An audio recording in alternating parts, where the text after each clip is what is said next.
emergency returning. Third strike, he lost the thrust in the engine, so he's returning immediately. Je me suis penché, j'ai vu des flammes. Je me suis dit, ce n'est pas bon du tout. Pas vraiment ce qu'on a envie de voir. Les 155 passagers de ce vol de routine sont face à la mort. Ça allait être comme le 11 septembre. Le pilote a dit, c'est votre commandant de bord qui vous parle. Préparez-vous à l'impact. J'ai dû réprimer ma montée d'adrénaline.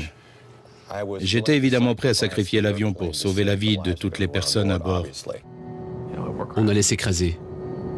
Alors j'ai vite tapé un SMS. L'avion est en feu. Je t'aime, toi et les filles.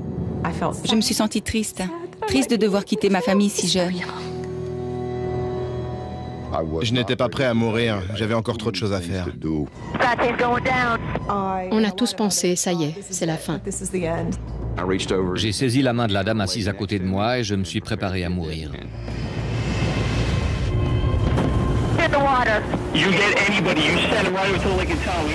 Certains ont parlé de miracle, mais pour les passagers du vol 1549, le crash ne faisait que commencer. On avait survécu au crash, mais on allait mourir noyés. Voici l'histoire de ce qui s'est réellement passé sur l'Hudson.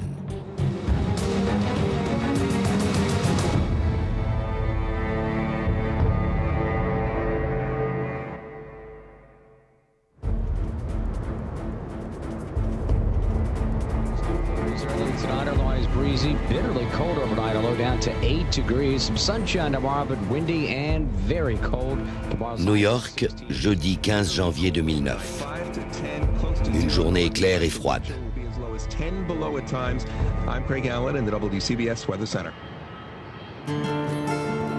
À l'aéroport de LaGuardia, un Airbus A320 se prépare à décoller pour Charlotte, en Caroline du Nord.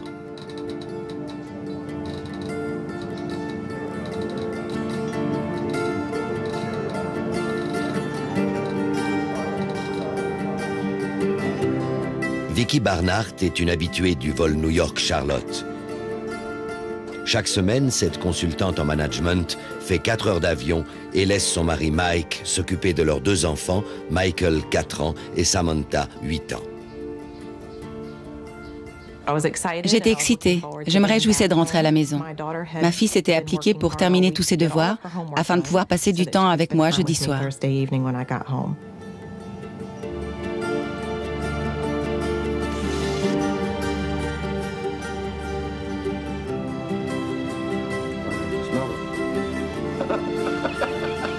Robert Kolodjej est un retraité de la Poste. Il est très fier aussi d'être grand-père et ce jour-là, il part en vacances dans le sud en compagnie de son fils Jeff, 31 ans. Mon père est un type cool. Je le considère comme un ami. Jeff est plus un meilleur ami qu'un fils pour moi. On a toujours tout fait ensemble, en famille. C'est difficile à expliquer. Notre attachement est très fort.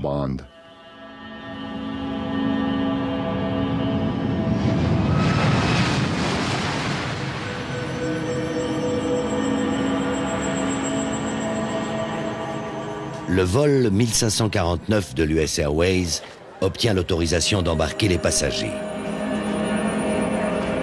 Mais lorsque Robert et son fils Jeff veulent embarquer, un petit problème surgit. Le vol est presque complet et Robert se voit attribuer un siège au 6e rang, tandis que son fils doit s'asseoir à l'arrière de l'avion. On avait réservé à la dernière minute. On n'a pas pu être assis l'un à côté de l'autre. Mon fils était au 24e rang. Ça ne nous a pas préoccupés. En temps normal, ça aurait été un inconvénient mineur. Mais en ce 15 janvier, ça signifie qu'ils vont devoir affronter la mort séparés l'un de l'autre. Vicky Barnhart, elle non plus, n'est pas contente de son siège au dernier rang de l'avion. Je n'aime pas être assise à l'arrière, mais le vol était bondé, c'est le seul siège qui restait. À l'embarquement, j'ai demandé à changer de siège, mais c'était impossible, alors j'ai dû m'en contenter. Je n'avais pas le choix.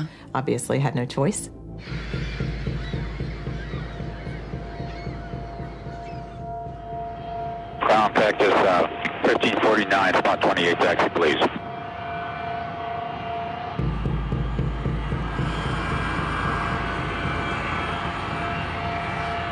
À 15h24, le vol qui porte le nom de code Cactus 1549 est autorisé à décoller.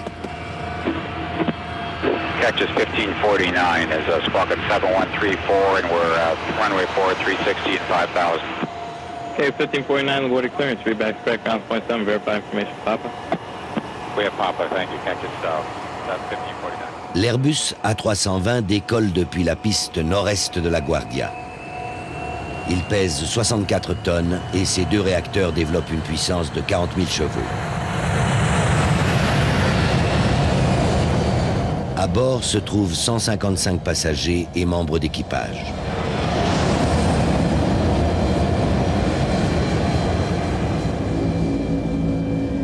L'itinéraire de vol prévoit de passer au nord de la ville de New York avant de virer à l'ouest direction Charlotte. Le vol doit durer 2 heures, mais il durera moins de 6 minutes. Il n'y avait rien qui puisse me faire penser que ce vol serait différent des autres. J'allais en profiter pour dormir un peu. À plus de 400 km/h, l'avion s'élève au-dessus du Bronx, où la densité de population est très élevée. 54 secondes plus tard, les réacteurs toujours à pleine puissance, l'avion atteint l'altitude de 1000 mètres. Mark Hood est directeur commercial et il voyage en première classe. Son siège est le 2A. C'est une belle journée, le soleil brille et dehors il fait un froid glacial. J'ai jeté un coup d'œil à travers le hublot et tout à coup j'ai aperçu une forme grise percuter le réacteur. J'ai tout de suite su que le moteur avait subi des dommages parce que le bruit de l'impact a été énorme. Tout le monde a été surpris. Qu'est-ce que c'est? Qu'est-ce qui se passe? Je me suis penché, j'ai vu des flammes. Je me suis dit, ce n'est pas bon du tout. Pas vraiment ce qu'on a envie de voir. Le commandant de bord prévient immédiatement le contrôle aérien. This is Cactus 1539. Hit birds. We've lost thrust on both engines. Returning back towards LaGuardia. You turn left heading up 220. 220. Avec 2 réacteurs en panne, l'Airbus perd 6 mètres d'altitude par seconde. À ce rythme, l'avion s'écrasera sur New York dans moins de 3 minutes.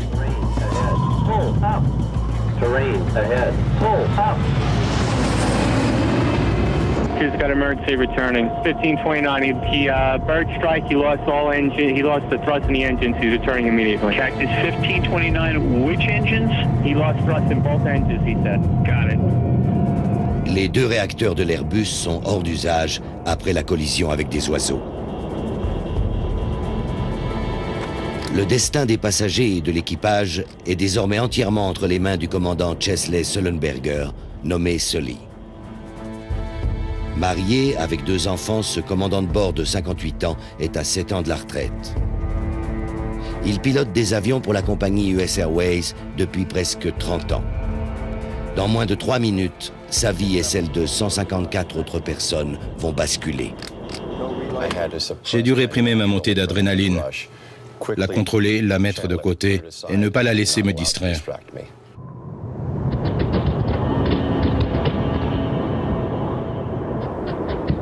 En cabine, de nombreux passagers sentent qu'il y a un grave problème. Les turbines des réacteurs ne tournaient pas à la vitesse normale. C'était évident. Il régnait un silence lugubre, à part un bruit qui ressemblait à celui d'une paire de baskets tournant dans un séchoir.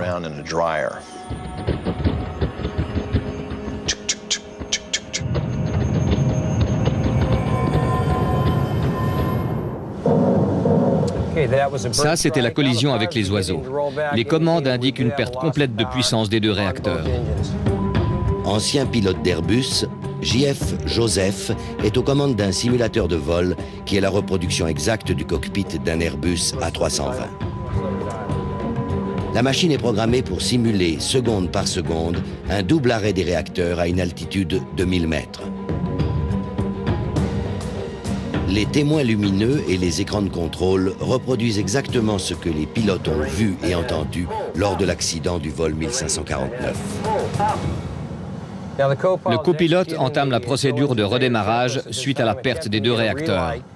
Il tente d'en remettre un en marche. Il passe à la procédure de redémarrage rapide. Pendant que le commandant Sullenberger est aux commandes, son copilote effectue toutes les procédures du manuel d'Airbus dans l'espoir de faire redémarrer au moins l'un des réacteurs. Je devais trouver une solution. J'ai évalué mes possibilités et j'ai choisi la seule option valable. Pendant ce temps, mon copilote Jeff, sans qui je n'aurais rien pu faire, essayait de faire redémarrer les réacteurs. Quand l'Airbus a perdu la puissance de ses réacteurs, c'est devenu un planeur de 64 tonnes.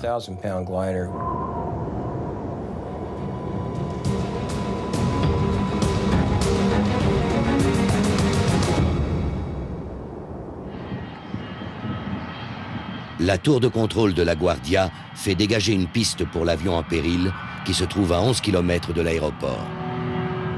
Hi, Cactus 15.9. It's going to be left traffic to runway 31. Unable. Cactus 15.9. Runway 4 is available if you want to make left traffic to runway 4. 80, I'm not sure we make any runway. What's over to our right? Anything in New Jersey? Maybe Teterboro? Okay, yeah, off your right side is Teterboro Airport. Do you want to try to go to Teterboro? Yes. L'aéroport de Teterboro, dans le New Jersey, se trouve à près de 10 km.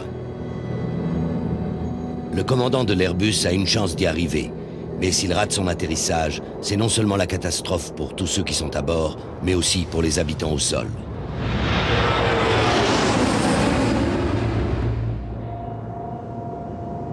Dans moins de 2 minutes, l'appareil va toucher le sol. Le commandant Sullenberger doit prendre une décision. L'aéroport de la Guardia est trop loin. Celui de Teterboro également. Il regarde devant lui, il ne lui reste plus qu'une option.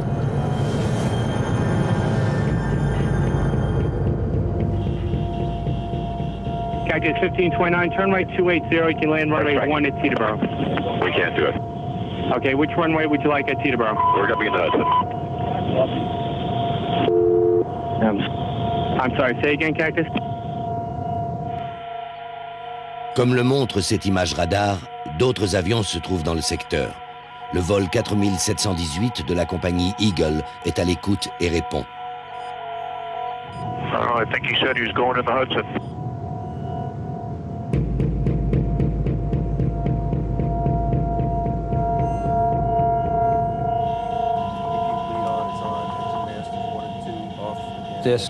Le risque de catastrophe est immense. Tenter un amérissage forcé, c'est du jamais vu. Personne d'autre n'aurait osé faire ça. Les amérissages forcés finissent souvent mal. Exemple parmi d'autres, ce Boeing d'Ethiopian Airlines qui s'est désintégré en essayant d'amérir sur l'océan Indien après une tentative de détournement. C'était en 1996 et 125 des 175 passagers ont perdu la vie.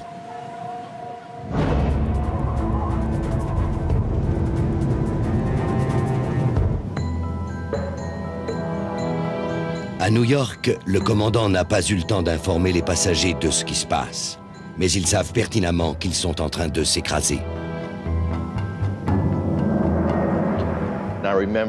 Le monsieur assis à côté de moi m'a pris le bras et m'a dit « On va mourir, n'est-ce pas? On va mourir. » Je me suis dit « Ça ne peut pas arriver. Ce n'est pas réel.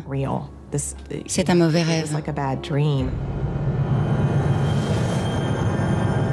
La dernière chance du vol 1549, c'est d'amérir sur l'Hudson. Mais sur la trajectoire se trouve un obstacle de taille.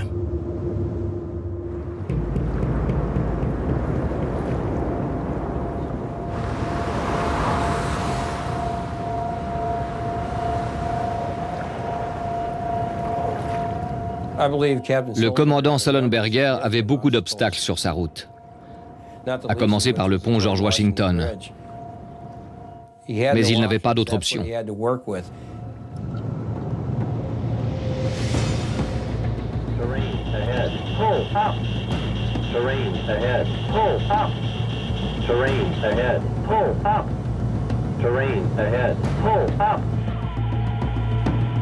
Les images radar montrent que le vol 1549 s'approche du pilier est du pont à une altitude de 500 mètres.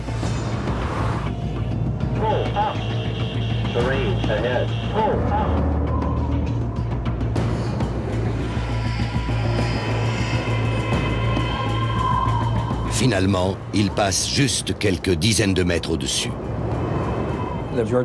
Il n'avait pas prévu de devoir éviter le pont George Washington, je peux vous le garantir. Avec une incroyable habileté, le commandant Sullenberger est parvenu à éviter le pilier du pont. Il redresse alors l'avion parallèlement à l'Hudson.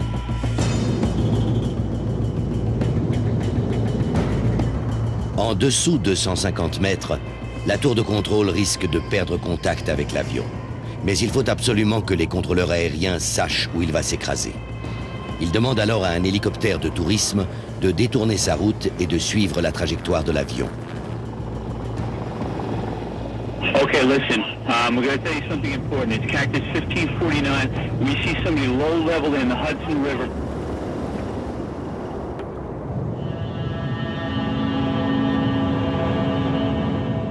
La jeune femme à côté de moi m'a dit « On va s'écraser, n'est-ce pas ?» Je lui ai dit « Je crois bien que oui. »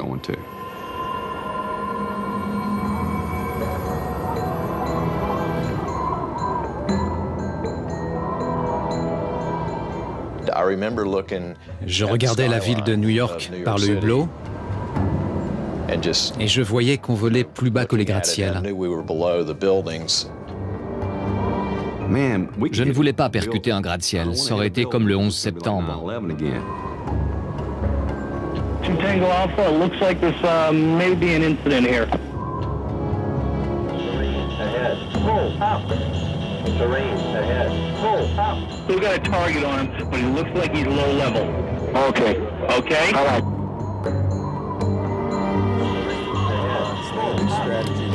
À 150 mètres de l'impact, le commandant Sullenberger donne finalement l'information qu'aucun passager n'a envie d'entendre.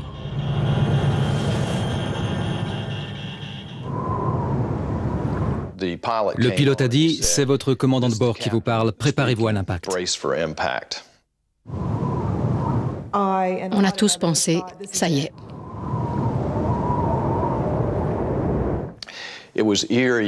C'était très étrange. Tout l'équipage criait à l'unisson « Préparez-vous ». Puis il y a eu un silence total pendant quelques secondes et à nouveau « Préparez-vous ». C'était vraiment lugubre, comme dans un film d'Alfred Hitchcock.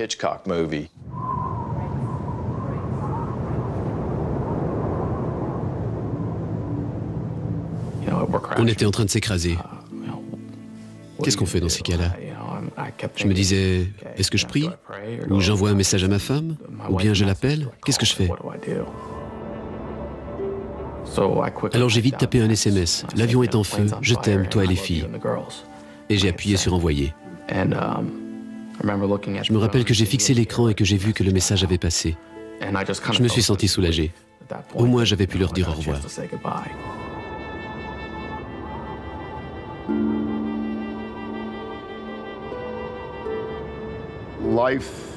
La vie défile devant vos yeux. On se demande si on va revoir ou reparler à certaines personnes. Si c'était vraiment la fin, est-ce que j'étais devenu celui que j'aurais voulu être toute ma vie? Je n'étais pas prêt à mourir, j'avais encore trop de choses à faire.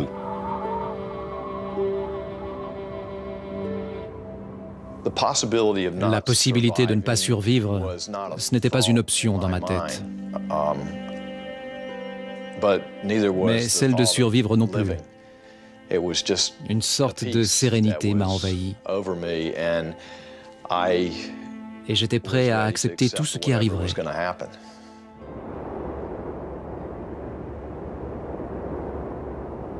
Two Tango Alpha, is he still flying?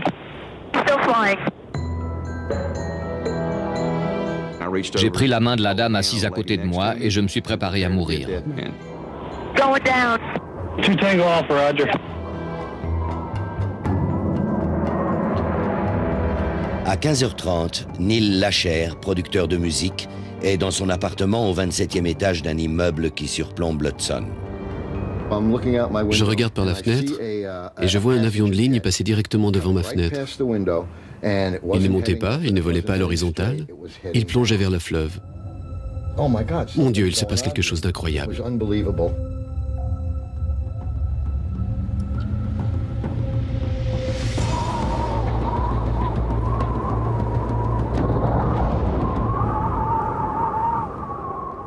Je ne savais pas quand allait survenir l'impact, combien de temps il me restait. Je ne m'attendais pas à ce qu'il y ait quelque chose après. Le monsieur à côté de moi avait tellement peur que sa tête frappe la cloison qu'il s'est relevé.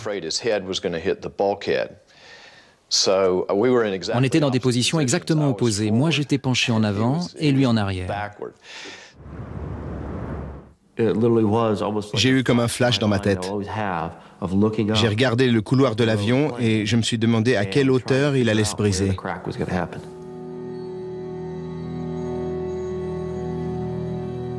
C'était une attente insupportable. Quand est-ce qu'on allait s'écraser?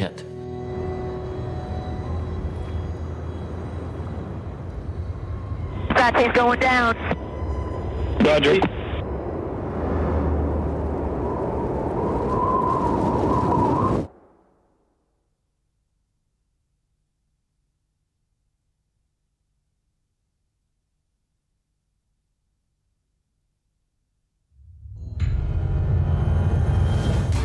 Ça a été un impact très violent, le plus violent que j'ai jamais vécu.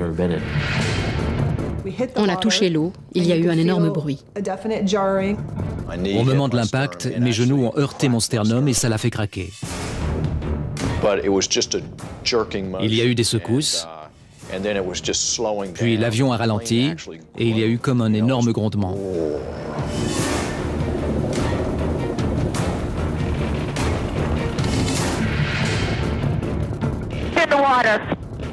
Roger.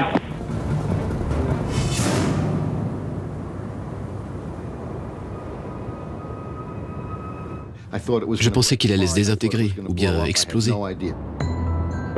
Le centre d'appel d'urgence est soudain bombardé de coups de téléphone.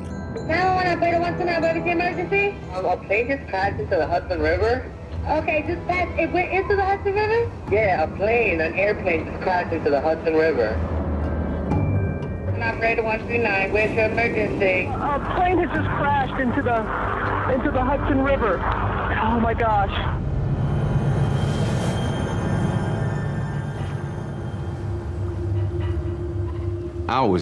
J'étais fou de joie. On n'allait pas mourir aujourd'hui. Ce que tout le monde ignore, c'est que l'impact a provoqué une fissure dans la carlingue à la hauteur de la queue. Et ce n'est pas tout, le système de fermeture des écoutilles en cas d'amérissage n'a pas été enclenché. L'avion prend l'eau parce que les pilotes n'ont pas suivi la procédure usuelle qui implique d'appuyer sur le bouton ditching, amérissage, qui se trouve au-dessus du tableau de bord. Ils n'ont pas eu le temps d'appuyer sur le bouton. Le fait qu'ils aient pu aller si loin dans la procédure en si peu de temps est déjà incroyable. Au moment où les réacteurs sont tombés en panne, le copilote a entamé une procédure de contrôle technique de 3 pages dans un effort désespéré pour les faire redémarrer. C'est une longue procédure qu'il est possible de suivre quand on se trouve à une altitude de 10 000 mètres et non pas à 1000 mètres. Presser le bouton amérissage est en toute fin de procédure. Ils n'ont pas eu le temps d'arriver jusque-là. Les instruments de bord sont hors d'usage, le bouton qui ferme les écoutilles ne répond plus. L'impact a éventré le fuselage à l'arrière et l'eau commence à pénétrer dans l'avion. Grâce à son incroyable sang-froid, le commandant du vol 1549 a réussi à sauver l'appareil du crash. Mais désormais, au cœur de New York, les passagers et l'équipage doivent affronter la mort pour la seconde fois. Très rapidement, l'eau commence à envahir l'avion et je me dis que je vais peut-être mourir noyée. On a survécu au crash, mais on va mourir noyé.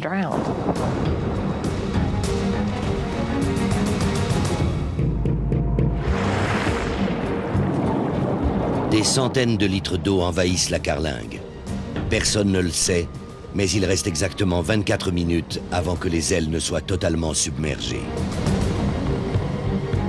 Ceux qui se trouveront encore à l'intérieur de l'avion à ce moment-là mourront noyés dans les eaux glacées de l'Hudson. Get me a police department helicopter if you got one on your frequency. Get me a police department helicopter if you got one on your frequency right now. We don't have one now. We'll make a call. You get anybody. You send them right over to the Lincoln Tunnel. We had a Cactus Airbus go down in the water. He's actually went down? He went down in the Hudson River, being the Intrepid there. He's sending out the rescue. Everybody's been notified, and just be careful with your arrivals, okay? Okay. Mike Whiskey. Moins d'une minute après l'impact, l'information est transmise à tous les ferries qui naviguent sur l'Hudson. On a reçu un appel, un avion est dans l'eau. J'ai pris la radio et j'ai dit, on y va.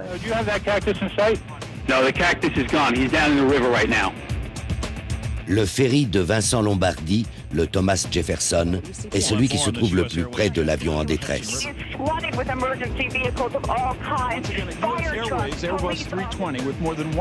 Le capitaine Lombardi met immédiatement le cap vers le lieu de l'accident.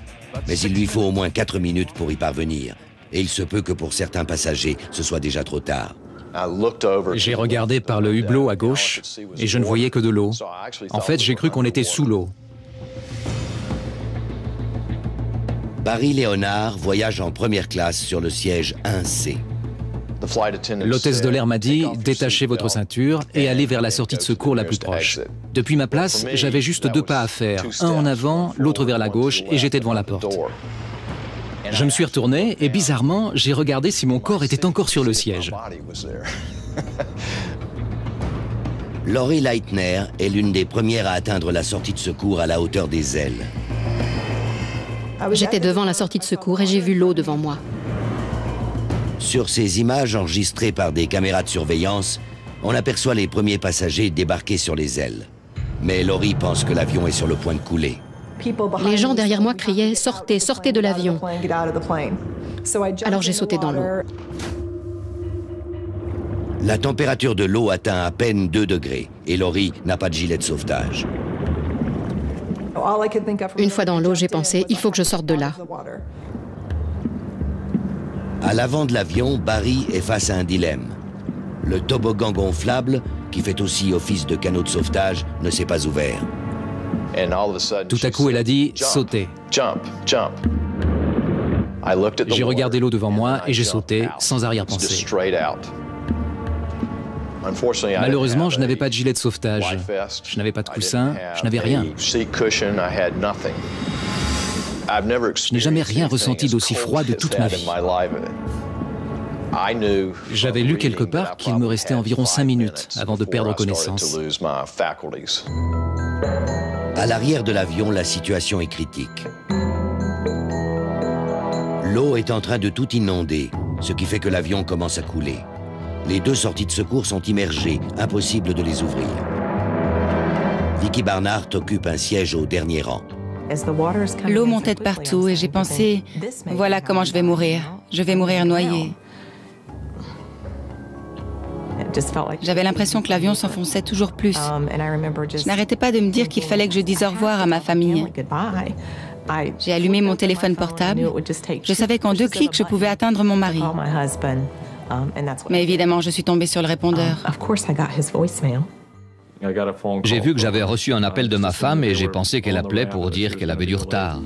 Je lui ai juste dit, je crois que c'est la fin. Mon avion s'est écrasé. Je t'aime, j'aime les enfants. Je t'aime, je t'aime, je t'aime. Je crois que c'est ce que j'ai dit. Un quart d'heure plus tard, j'ai écouté son message et elle disait « Mon avion s'est écrasé ». Elle criait dans le téléphone et tout le monde criait autour d'elle. Je me suis sentie apaisée, mais triste aussi. Triste de devoir quitter ma famille si jeune.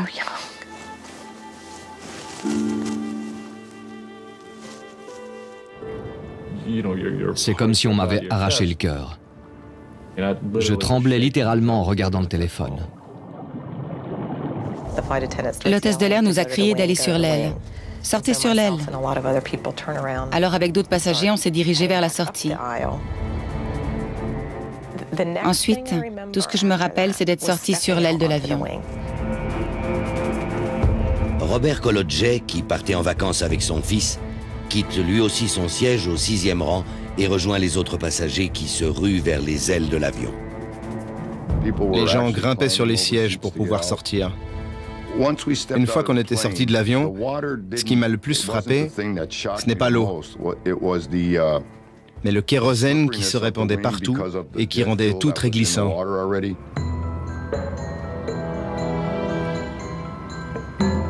Une fois sur l'aile, le soulagement de Robert est de courte durée. Il sait que son fils était assis à l'arrière et il voit que la queue de l'avion est sous l'eau.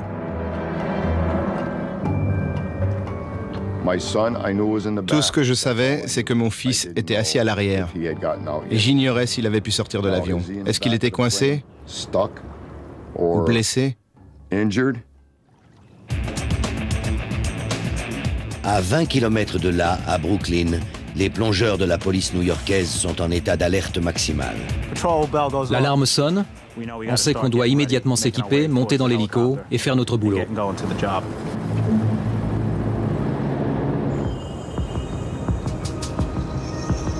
Sur les lieux du drame, plusieurs passagers ont sauté dans le fleuve ou sont tombés à l'eau. On pouvait lire la peur sur son visage. Je lui ai dit, n'abandonnez pas, mademoiselle. Je me suis glissé dans l'eau, je l'ai attrapé par le bras et je l'ai remonté sur l'aile, tout en lui criant, vous allez y arriver. Nick Gamache est l'un des derniers passagers à parvenir à la sortie de secours située à l'avant de l'avion, là où le commandant Sullenberger dirige les gens vers les canaux de sauvetage. On venait de s'écraser et il était simplement là. Il était d'un calme absolu, dans son uniforme de commandant de bord, et il nous disait « montez dans les canaux ».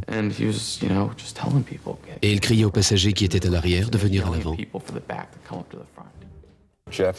Jeff et moi et le personnel de bord, nous avions beaucoup de choses à faire en très peu de temps, alors on se concentrait sur notre travail. Après avoir sauté dans l'eau sans gilet de sauvetage, Barry Leonard essaie de nager jusqu'au rivage, mais il commence à douter. Je me suis vite rendu compte que je n'avais aucune chance d'arriver sur la rive. Je n'aurais pas survécu. Alors j'ai fait demi-tour et j'ai nagé vers l'avion. Là où se trouve Barry, un canot de sauvetage s'est finalement ouvert. Grelottant et en état de choc, Barry est hissé dans le canot par des passagers. Un des pilotes qui était assis sur le canot m'a dit « Monsieur, vous devez absolument ôter vos vêtements, sinon vous allez mourir de froid. » Il a enlevé sa chemise et il me l'a donnée. J'ai trouvé ça incroyable qu'il me donne sa chemise. 3 minutes et 40 secondes après l'impact, le premier ferry arrive près de l'avion. Quand je suis arrivé près de l'avion, des hommes hurlaient de joie et des femmes pleuraient. Mes hommes ont commencé à leur jeter des gilets de sauvetage. On en a jeté le plus possible, au cas où quelqu'un glisserait dans l'eau ou qu'un canot se dégonflerait. La vie de ces gens dépendait de nous. Les matelots aident le capitaine Lombardi à manœuvrer avec précaution pour arriver le plus près possible de l'une des ailes. Ils me faisaient des signes de la main. 1 mètre, 50 cm, stop! Mais l'avion se trouve en plein milieu du fleuve, là où le courant est le plus fort, et il n'arrête pas de bouger. C'est la marée basse, et on est du côté sud de l'avion, alors il n'arrête pas de dériver à tribord. Alors qu'un deuxième ferry arrive sur les lieux, un nouveau problème surgit. Ces bateaux ne sont pas conçus pour le sauvetage, car le pont se trouve 2 mètres au-dessus du niveau de l'eau, trop haut pour que les passagers puissent y monter. L'équipage du bateau leur jette alors des filets et des échelles de corde. Les premiers rescapés commencent à grimper vers le ferry lorsqu'un autre danger survient à l'avant de l'avion. La poupe de son bateau se rapprochait dangereusement du canot de sauvetage. Alors on a commencé à crier « Stop !» parce qu'il fonçait littéralement sur le canot. Je me suis dit « C'est pas possible. Ils ne vont quand même pas blesser tous ces gens. » Le ferry a fait une manœuvre dans notre direction, pas exprès évidemment. On lui hurlait « Stop !» Les canaux de sauvetage sont toujours attachés à l'avion. Il fallait qu'on détache les canaux de l'avion, parce que si l'avion coulait, on aurait coulé avec. Alors on a demandé « Passez-nous un couteau ». Mark Hood se trouve dans le même canot de sauvetage. Le ferry est revenu. Ils ont lancé un couteau au commandant. Il a coupé les cordes et on a commencé à dériver librement. Voilà plus de 4 minutes que Robert Kolodjej, 60 ans, est juché sur une des ailes de l'avion. Sa seule chance de survie, c'est de grimper sur un ferry. J'ai grimpé tant bien que mal sur cette échelle de fortune. Et à ce moment-là, j'étais pétrifié de peur. Parce que je ne voyais pas mon fils. Je voyais tout le monde, sauf mon fils. L'un des policiers m'a dit, il y a peut-être des corps à l'intérieur, on n'en sait rien. Des centaines de New-Yorkais sont à nouveau témoins d'une catastrophe majeure dans leur ville. Et certains sont même en train de filmer.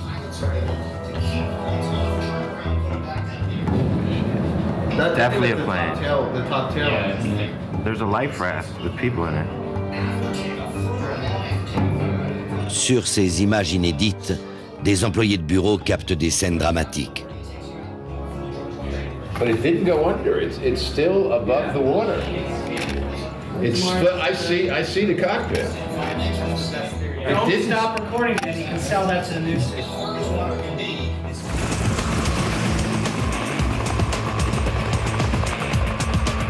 Lorsque l'équipe des plongeurs de la police arrive sur les lieux, c'est le chaos total. Pas moins de 7 bateaux, dont un navire des gardes-côtes, sont en train de repêcher les passagers réfugiés sur les canots et les ailes.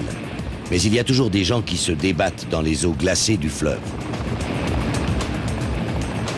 L'un des passagers photographie l'arrivée de l'hélicoptère avec son téléphone portable. J'étais en train de grimper sur l'échelle quand l'hélicoptère est arrivé. Et les pales généraient tellement de vent que je me suis dit, je suis sur l'échelle et le vent de l'hélico va me faire tomber dans le fleuve.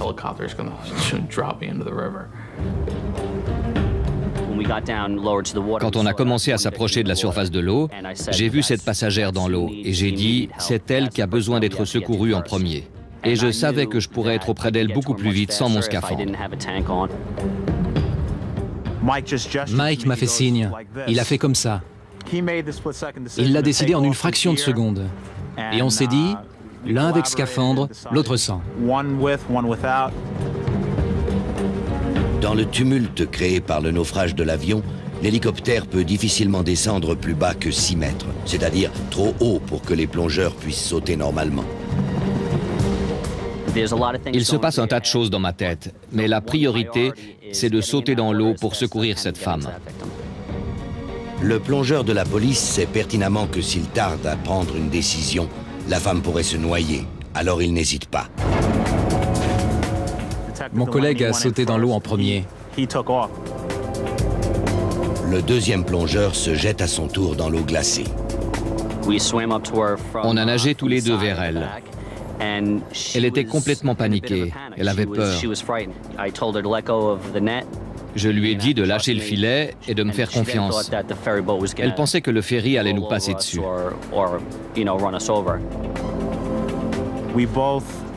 On l'a amenée tous les deux en nageant jusqu'à la plateforme la plus proche, en l'occurrence l'échelle de secours de l'un des ferries. Là, des gens se sont occupés d'elle.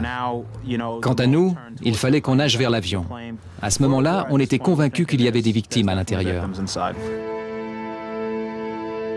Pendant que les plongeurs continuent leurs recherches, Robert Kolodjej est sain et sauf sur un ferry. Mais il n'a toujours pas revu son fils, Jeff, depuis qu'il a embarqué dans l'avion. Je n'avais toujours pas vu mon fils. Dans ces circonstances, votre tête vous joue des tours. J'ai commencé à le revoir, petit garçon. Votre tête imagine de drôles de choses et j'ai pensé que je ne le reverrai jamais. Que c'était injuste qu'il meure si jeune. À cet instant, il ne reste que 13 minutes avant que l'avion ne coule à pic. Et il se peut qu'il y ait des victimes à l'intérieur. J'ai pénétré dans l'avion par les sorties de secours situées vers les ailes. J'ai avancé très lentement. Et je suis arrivé au centre de l'avion après avoir écarté quelques bagages. C'est là que j'entends mon collègue me crier « Sors de cet avion !» Je lui ai dit d'attendre une minute. J'ai bien regardé partout, j'ai mis la tête sous l'eau, j'ai palpé partout où j'ai pu, mais je n'ai rien senti. Là, il m'a à nouveau crié « Sors de là !» Et il a fait un geste comme ça. Je n'ai pas hésité plus longtemps et je suis sorti de l'avion. Il avait vu que l'avion s'était incliné et qu'à l'arrière, l'eau était montée au-dessus des appuis-têtes. C'était bien vu. 15h55, 25 minutes après le crash sur l'Hudson, la moitié de la cabine est désormais sous l'eau. Carlyle Luca est le capitaine du ferry Athena qui remorque le canot gonflable sur lequel se trouve le commandant Sullenberger. Le commandant était le dernier à descendre du canot de sauvetage. Je lui ai demandé « Vous croyez que tout le monde a pu sortir de l'avion ?» Il a dit « J'ai descendu le couloir central 2 fois, j'ai vérifié chaque siège, il n'y a plus personne dans cet avion. » Les passagers en état de choc sont conduits au port le plus proche. Parmi eux, Robert Kolodjej. Je me rappellerai toujours ce policier qui est venu vers moi et qui m'a demandé « Comment allez-vous ? Pourquoi est-ce que vous pleurez ?» Je lui ai répondu « Je ne sais pas si mon fils est vivant. » Plusieurs policiers sont venus vers moi et m'ont demandé à quoi il ressemblait, quels vêtements il portait. Pendant que la police fait des recherches pour retrouver son fils Jeff, Robert débarque dans un poste de secours sur les rives du New Jersey.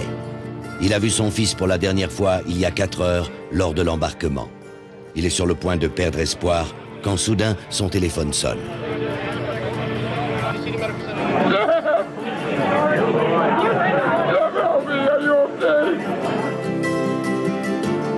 Pendant que Robert attendait les secours sur l'aile gauche de l'avion, Jeff a pu grimper dans un canot de sauvetage de l'autre côté.